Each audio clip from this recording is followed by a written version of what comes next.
Welcome to the DX Today podcast, your daily deep dive into the AI ecosystem. I'm Chris, and joining me as always is Laura. Thanks, Chris. And wow, do we have a story today that I think is going to resonate with a lot of people who have been watching the AI space and wondering whether it's all becoming a game only the giants can play. That is such a perfect setup because today we are diving deep into Arcee AI, a startup with just 26 employees that somehow managed to build a 400 billion parameter open source language model that is going toe-to-toe with some of the biggest names in the industry. And when I say going toe-to-toe, I am not exaggerating here, because on the PinchBench benchmark, which measures autonomous agentic task performance, their Trinity Large Thinking model scored a 91.9, which puts it barely behind Claude Opus 4.6 at 93.3. Let me just sit with that for a second because we are talking about a team of 26 people competing against Anthropic, which has thousands of employees and billions of dollars in funding, and they are within spitting distance on what many consider the most important benchmark for agent capabilities. Exactly. And the IF Bench results tell a similar story, where Trinity scored 52.3 compared to Opus's 53.1. So we are talking about a difference so small it is practically a rounding error in the context of how these benchmarks actually translate to real-world performance. So walk me through the basics of this model, because 400 billion parameters sounds absolutely massive.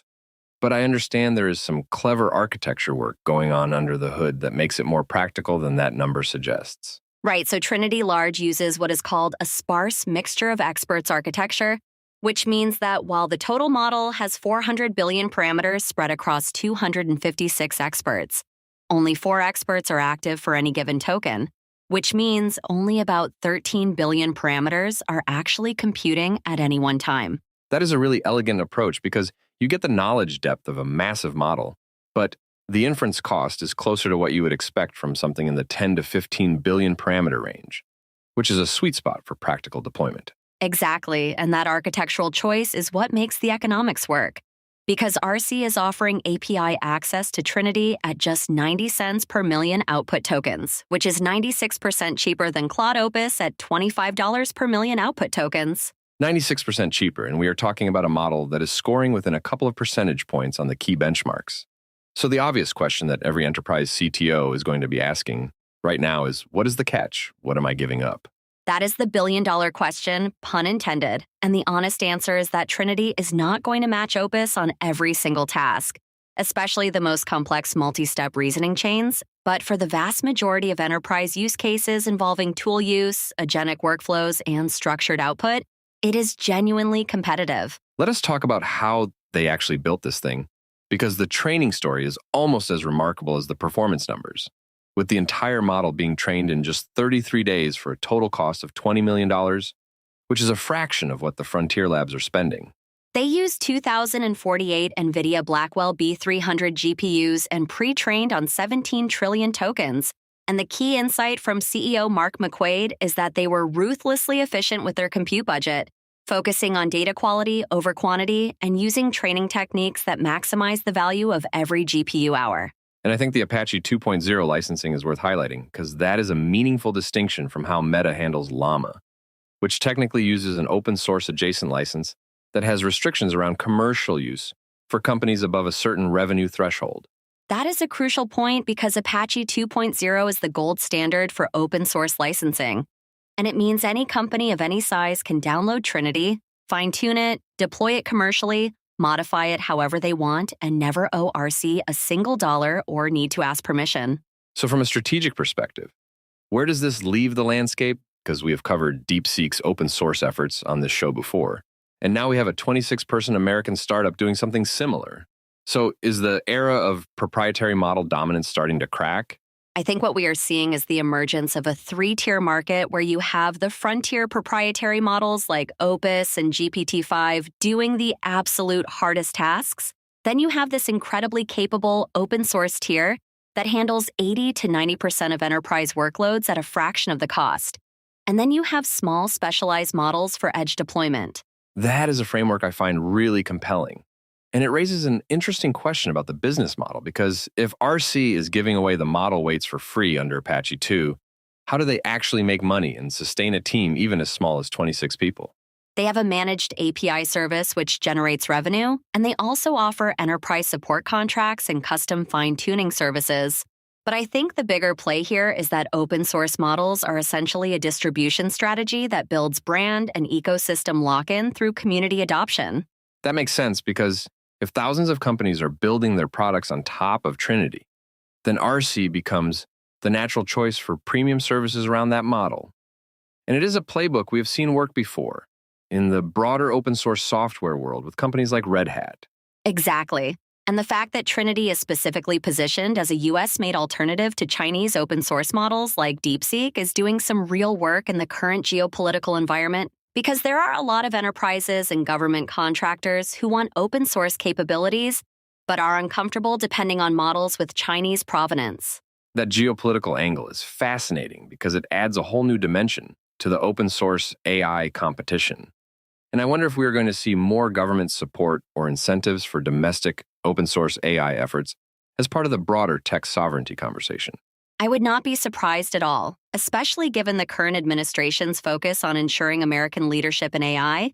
And a company like Arcee essentially strengthens the argument that you do not need to restrict open source AI to maintain a competitive edge because American innovation can thrive in the open. Let us zoom in on the technical capabilities for a moment because the Trinity Large Thinking variant is specifically optimized for reasoning and agentic tasks. So what exactly did Arcee do differently in the post-training process to achieve those benchmark results? They used what they describe as extended chain of thought reasoning combined with agentic reinforcement learning during the post-training phase, which essentially means they took the base Trinity model and specifically trained it to break complex problems into steps and learn from trial and error in tool use scenarios. And that agentic RL component is particularly interesting because it suggests the model has been trained not just to think carefully, but to actually interact with external tools and APIs in a way that is reliable enough for production deployment, which is where a lot of models still struggle. Right, and this is where the pinch bench results become especially meaningful because that benchmark specifically tests things like, can the model correctly call an API? Can it handle multi-step workflows where each step depends on the output of the previous one? And can it recover gracefully from errors? So for a developer or an enterprise architect listening right now who is thinking about actually deploying this, what does the practical experience look like in terms of infrastructure requirements and the ecosystem around the model? Because it is a sparse mixture of experts model, you do need significant memory to host all 400 billion parameters, even though inference is efficient. So you are looking at multiple high-end GPUs for self-hosting. But companies like DigitalOcean are already offering managed hosting options, which lowers that barrier considerably. And the fact that it is already available on platforms like OpenRouter and DigitalOcean within weeks of release tells you something about the demand and the speed at which the ecosystem is forming around models that hit this particular sweet spot of capability and openness. The OpenClaw community adoption has been particularly notable because these are developers who are actively building production applications, not just running benchmarks, and the feedback loop between real-world usage and model improvement is something that proprietary labs simply cannot replicate at the same scale. I want to circle back to something you mentioned about the training cost because $20 million is obviously a lot of money in absolute terms, but when you compare it to what Meta spends on Llama or what it costs to train a frontier model at OpenAI, we are talking about orders of magnitude less. The contrast is staggering when you lay out the numbers because Meta reportedly spent over $300 million training Llama 3, and OpenAI has acknowledged that GPT-5 cost well over $1 billion. So Arcee essentially achieved competitive performance for roughly 1% to 2% of what the big labs are spending. And I think that efficiency story has implications that go way beyond Arcee as a company, because it suggests that the minimum viable investment to create a genuinely competitive language model is dropping rapidly, which could lead to a much more diverse and competitive ecosystem over time. Absolutely.